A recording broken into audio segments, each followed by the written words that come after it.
Welcome to Belmont Banter, the official podcast of Whitstable Town FC. Every week we chat to ex-players, supporters and invited guests here on Belmont Banter. Welcome to the official podcast of Whitstable Town FC. Whitstable Town Football Club's main sponsor is Fibertech UK Limited. Hello again everyone and welcome to Belmont Banter. And today, well, I've got someone that's a real affinity with Whitstable Football Club and indeed a lot of clubs around Kent. It's Ade Hubbard. Ade as he says. How you doing, Ade? All right? I'm very well, thank you, Tony. Good, okay. Well, you know what this is all about. You've heard a few of these before. I want to know your journey. So where did it all start for you? Well, it started with my mum and dad arguing over a lunchtime before going off to watch Ramsgate football. I was about 5-year-old then. My dad would pick his team, my mum would pick his team.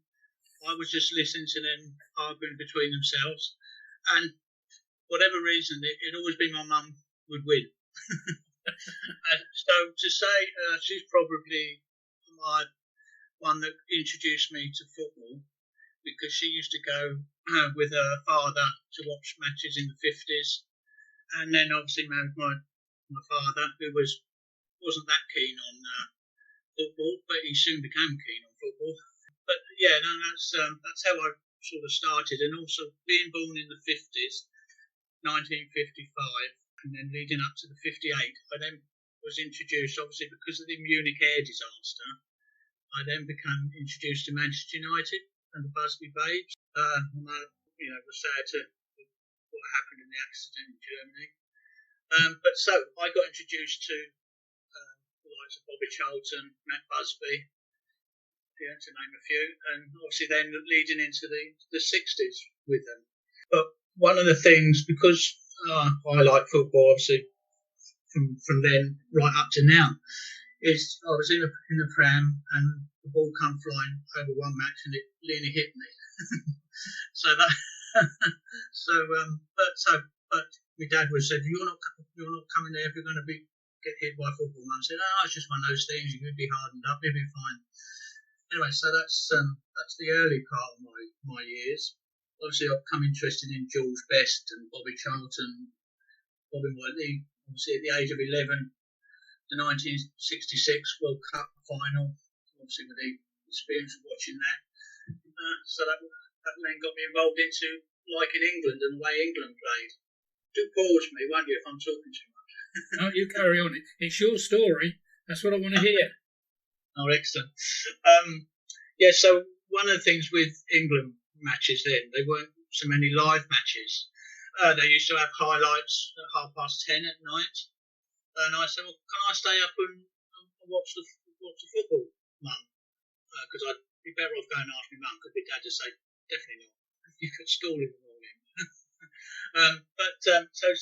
My mum said, well, do a deal with you. If you go to bed at 7 o'clock and you drop off to sleep, we'll wake you up at 10:30 so you can see the highlights of the football.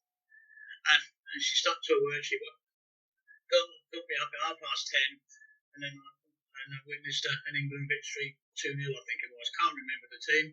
I'm far too old to remember those things, but I do remember my mum getting me up regularly on a Wednesday night when the England friendly matches were on and other tournaments. So yeah, so 11 was about the time when I really got involved.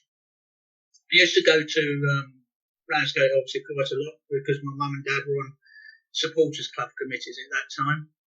So they got me involved before 11 actually. I was 8 years old when I became a ball boy at Ramsgate.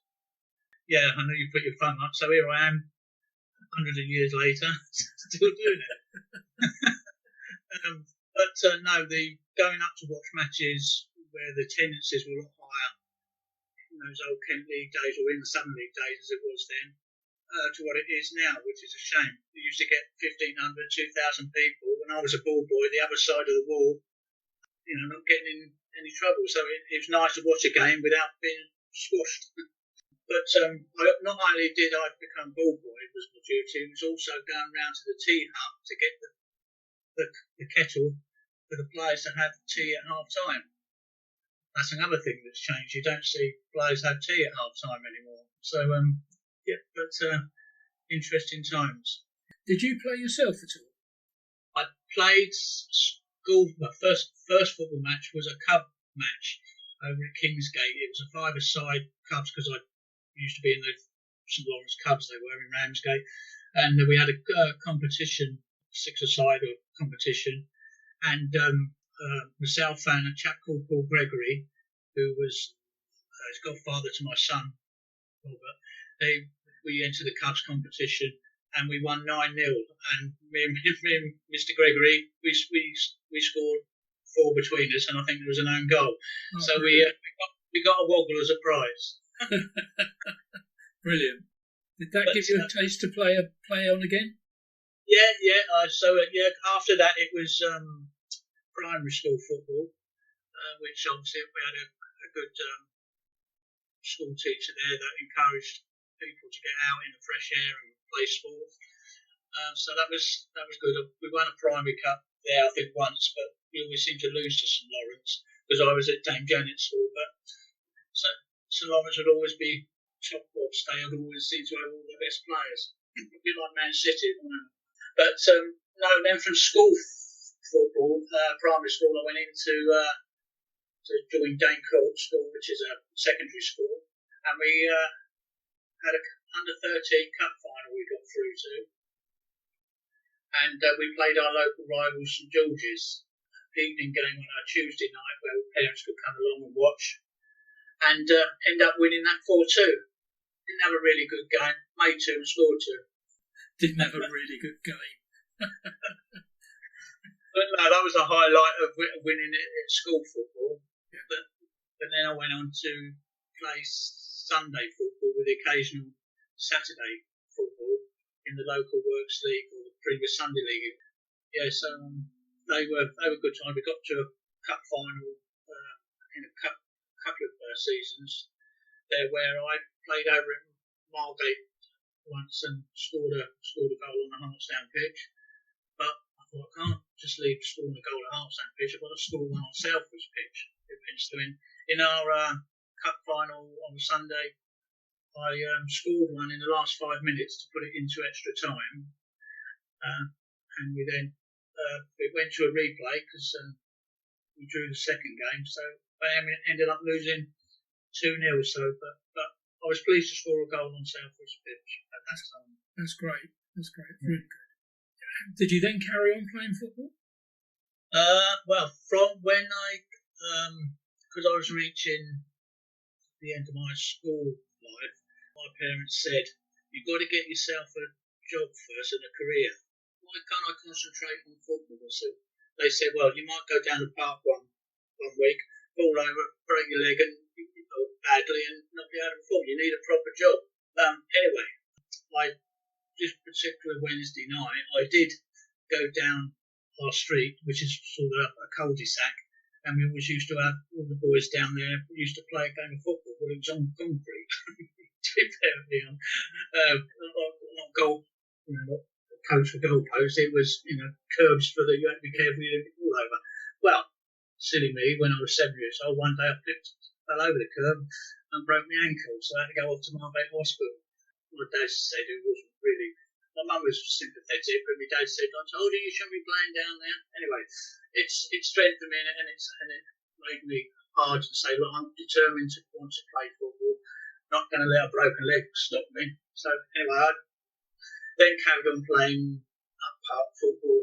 But when I got round to eventually got married, I've jumped a few years a bit here on my own. But I married and had 2 children, which I used to then took up to watch football. But my wife said, "Oh, you've been at work all week. I need you to look after the children." It's a daughter and the son. So I said, "Well, tell you what I'll do. I'll take you up the football ground. It's the sun's shining. That'll be fine. Then I'll take you over I'll take you over to the play area and have it, on the following day." Anyway, so while I was up at taking my son and daughter, Jim Ward came across to me and said, "What are you doing with yourself now then?" I said, well, I'm come up here to watch. Previously to that, just jumping back slightly, we did play Sunday football, and as Jim was part of our team, Jim Ward, and him and himself, and one of his, it wasn't Danny that played so much with me, but it was another of his brothers. So that's how I got the connection with Jim Ward first off, and then of course, going back to when I took my son and daughter up, he said, "What are you doing? Do you fancy coming and help me? Do the sponge man and help do the things in the dressing room with the physio work as it is now?" I said, "I know nothing about first aid." And he said, "Don't worry about that. There's enough football players in there that will help you out. All I want you to do is just help me out with the kit and also the bucket in the dugout. You know, he was called sponge man then." So, That's right. so that's how I got involved there. And I said, it was, and you might know him, John Burrows, Ade Burrows' father. Yes. He was the physio then at that time. And he had to, because of work commitments, couldn't continue that. So Jim asked me, would I mind helping out? So I said, long story short, I helped out. I said, look, I'll stay to the end of the season until you get someone else. This was in about the mid-90s. And, well, still there basically almost until the last 40 odd years, but no, I love the Wards. They've done a lot for me because at a certain part of my married life I ended up going through a bit of a bad time. We ended up with divorce from my first wife, and as a family they helped me out because they said, "Oh, come over." Jim and his wife Muriel said, "Oh, come over for Sunday dinner over with us. We'll help you." I think so. So I've got a lot of respect for the Wards, the whole family. I know you've seen two sides of Jim, you've seen two sides of Danny. You've got the one that's a football man that's between 1 and 5 o'clock for the Saturday, or you've got the one that looks after you, hospitality, invites you to dinners, and excellent family. Do you know what? There's a bit of an analogy here with footballers. They change when they put their football boots on and cross the line. Jimmy, particularly, and Danny as well to some extent, they both change when they're standing on the line. What people don't understand is, away from the line, there are a couple of good guys. Exactly. Yeah. I mean, I listened to Jim and Danny's podcast you've done with them, and I thought, well, there won't be many podcasts. I know they're all good podcasts. I wouldn't disrespect anybody, but you won't find two better sincere people than them. No, I enjoyed both of them, and Danny really surprised me because he really opened up. Jim did as well, but Danny surprised me. I was really delighted to do them both. Yeah, no, they're excellent people. Yeah, we still talk to each other. We go on Cheltenham trips, although we obviously didn't go this year. They're great. But leading on from that, I'd always be involved in football wherever they went. The times when they left Ramsgate, once they went off to Maidstone, obviously I went along as kit man there, Maidstone United. They were good times. Won the league a couple of times, but they weren't prepared to have the stadium done then. So what a shame. I know Jim was, I say bitterly, but he was very disappointed not to get the opportunity of that. He was. And then from Maidstone, I think we went back to Ramsgate briefly, and then went to Sittingbourne, and then also we've been to Whitstable, and obviously wherever the Wards went, I tagged behind, and that literally is tagged behind because I'm carrying the bags and everything. They were good times at Ramsgate. We've done very well in leagues and cups, and we got through to the quarter-final of the Bars during their time. The year that Jill got through, actually, to win it. So, yeah, they had a great side, didn't they? Yeah, I mean, for playing days, obviously my playing days were long gone. I didn't reach the heights of. It's a shame. I would like to have been around now because I think the coaches, and one of them, which we've got with us now, Lloyd, excellent coaching and specifies on detail. Excellent. I wish I was around then. And then good lad. Yeah. But I mean, obviously, I've been to Whitstable before under Gary Johnson when he asked me to come along when I can't remember what manager left then. It was under Nicky Southall anyway. I joined him, and that was interesting to see being in the dressing room with him at the level of Nicky Southall played to the dressing room that Jim and Danny were involved in. I mean, I think they both used some strong language, yeah, but it was interesting to me. I just stayed quiet and listened and observed and tried to see how they dealt with it. And I've learned so much. That's the nearest I can get to playing football, is being in the technical area as ball boy, if you like, for want of a better word, because I'm cleaning the balls or providing their bibs and things like that and keeping them under control. That's the nearest I can get to playing. Whitstable Town Football Club's main sponsor is Fibertech UK Limited. You mentioned Nicky, and I rate him as a very professional man, the way he went about things. Was there a big difference to the way that Nicky approached things to Jim and Danny? Well, obviously, I think being, I suppose, major differences, because Nicky was involved in professional football, whereas Jim and Danny were involved in non-league football. So I don't think you can have both. I mean, I know we had at one stage at Maidstone, we have Steve Butler. Do you remember Steve Butler, the Jennings Butler? Yeah. And Leicester. He came along to do training for Maidstone, and he wanted everyone to be there on time. But non-league players, because of their jobs and they couldn't get there on time for training. Then you've got the road traffic. He said, "Well, I'm starting at 7:30, and I'm starting out. If they're not here by 7:30, we're waiting until they do, because then we'll end up staying later." That was what Steve Butler was like. But Nicky Southall was a little bit different to that. But I think Nicky knew the professional, and he wanted standards, which was quite all right. And obviously Jim and Danny had their sandwich. They wanted total commitment as well. So, but they, in their own ways, they were good managers. Yeah, very much. I don't want to put you on the spot here, Ada, about who was the best player that you've ever worked with, or been privileged to work alongside. Who would throw me a couple of names that really stand out, because you've actually sat in the dugout for some fantastic sides, Sittingbourne, Maidstone, Whitstable, Ramsgate. Incredible. You've seen some really good players. I just wondered if you throw a couple of names at me that really stand out. Well, I enjoyed Steve Marshall when we had him at Maidstone. I know you had him on the podcast, didn't you? Yeah, he was a good day. And back to Maidstone and Steve Marshall, we had recently, we went and had a charity game for Martin Ford and Paul Foley. So I was asked to go along to help and do the kit man's job on the Maidstone Vets team that day. Lovely. And that was good to see people that you've seen in the past.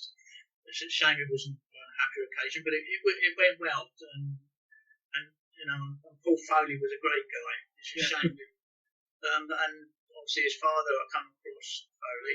He's died not long ago as well. So. But as regards to, you're right. I've seen so many players, but for Whitstable, when I was here under Nicky Southall, I liked Ade. Lovely. Yeah.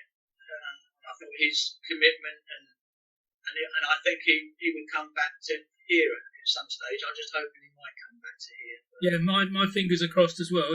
Scott's what got me about Scott is that sudden burst of pace that really picked him out, wasn't it? Yes, yeah, definitely. Yeah.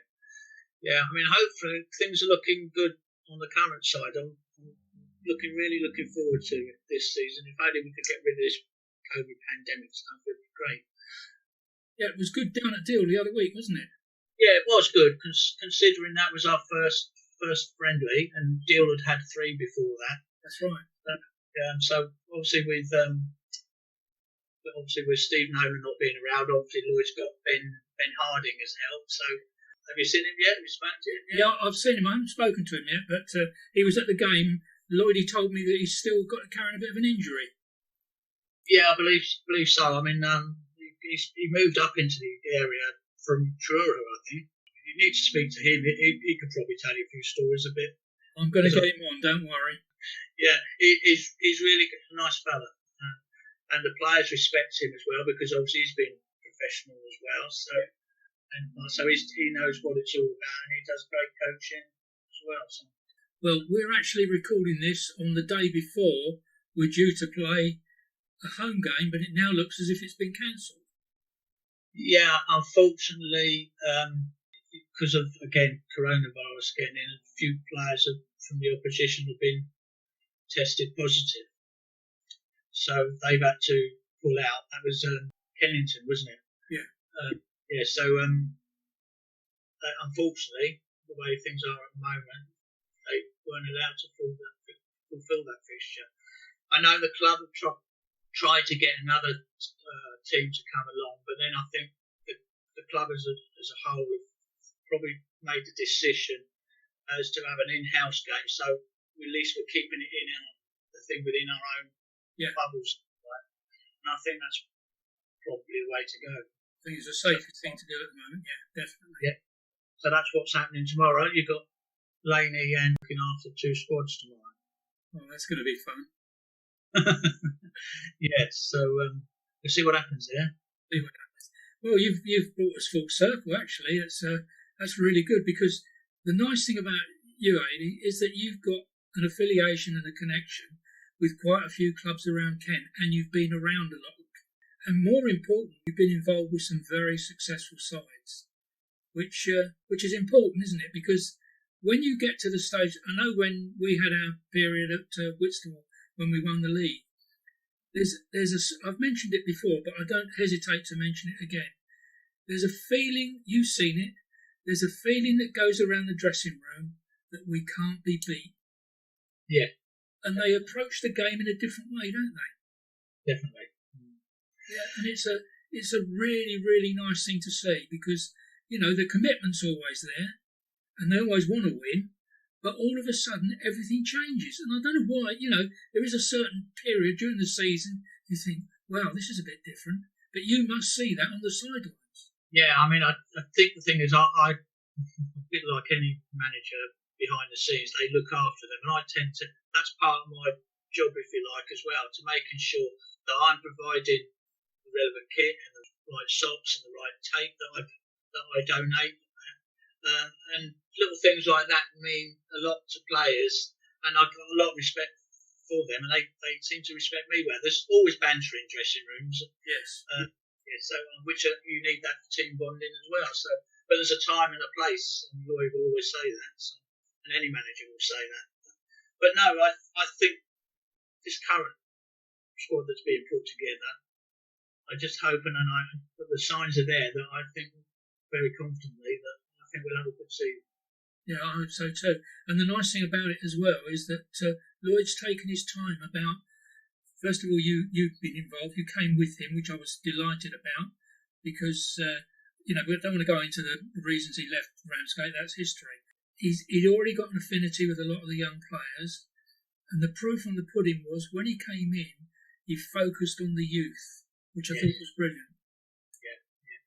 It's funny that with Lloyd was obviously down at Ramsgate and obviously moved on. But when the last time Lloyd came down with Whitstable before I left Ramsgate, he spoke to me as we were walking down onto the pitch.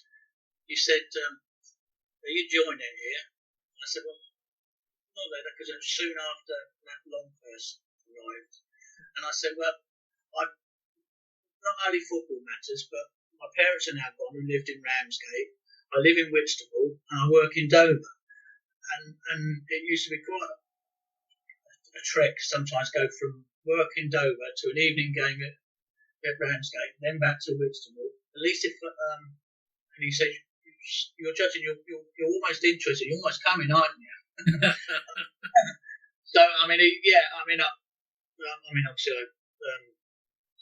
was very loyal to Ramsgate Football Club because they were my family club at that time. Yes. And I thought, well, I've got to, look after myself as well because it was tiring me out travelling from Dover to Ramsgate and then back to Whitstable, because by the time you pack all the gear away, you know what I'm like here at Whitstable. By the time I get home, it's 11:15 here. So from Ramsgate, it's 12:30. Of course, Jim would always like a drink at a game, wouldn't he, Jim Ward? Yeah. afterwards. So he would always ask me, "Well, you couldn't drop me back home." I said, "You live in flipping Kingsgate." Another half hour's drive, so I'm getting home about midnight. Then I get up at 5:30, 6 o'clock in the morning to get ready to go to work. Anyway, that's another story about Jim. But, I love the way that Jim Ward keeps coming up in these chats. Brilliant. I love it, and I fully support Lloyd because I enjoyed him when he was at Ramsgate, and I enjoy it now. And I help him and the backroom staff, the rest of the staff. Good people. The committee are good over here. And Ramsgate time there was good people there. But even when I come watch matches at Whitstable, when I wasn't connected just to watch a game, to help Jimmy up, because he said if you see something, he said, "Yeah, Jim's here. He'd be winning." He said, "Look, I paid to get in for you. You can buy the coffees." I said, "Did you pay?" "No, you didn't." Anyway, stop mentioning Jim, and I was up the. Well, our time's up, Ade, but I'll tell you what, I've really enjoyed the chat tonight. I mean, it's like all of these that I do. I never know where it's going. I didn't know anything about your history pre-being the kit man, and it's just been a lovely journey. So what I'm going to do now is I'm just going to say goodbye to everyone. So thanks very much, everyone, for listening to this podcast here at Belmont Banter. And from me here at Belmont Banter and Ade Hubbard on the other end of the phone, it's goodbye and we'll speak soon. Cheers, Ade. Cheers, Tony. Whitstable Town Football Club's main sponsor is Fibertech UK Limited. They are providers of optical fibre services to the telecoms industry, specialising in optical fibre provision, local and long haul. We offer a full turnkey solution to our clients throughout London and the south of England. Contact us through the website for more details. Your host, Tony Rouse, every week on Belmont Banter for news about local football in Kent and beyond. I do hope that you've enjoyed today's episode of Belmont Banter. Don't forget there's a new episode out every week which comes out on a Sunday night, early Monday morning. And you can leave your suggestions for a guest to invite at the end. And leave a like and don't forget to pass it on to all your mates. Cheers!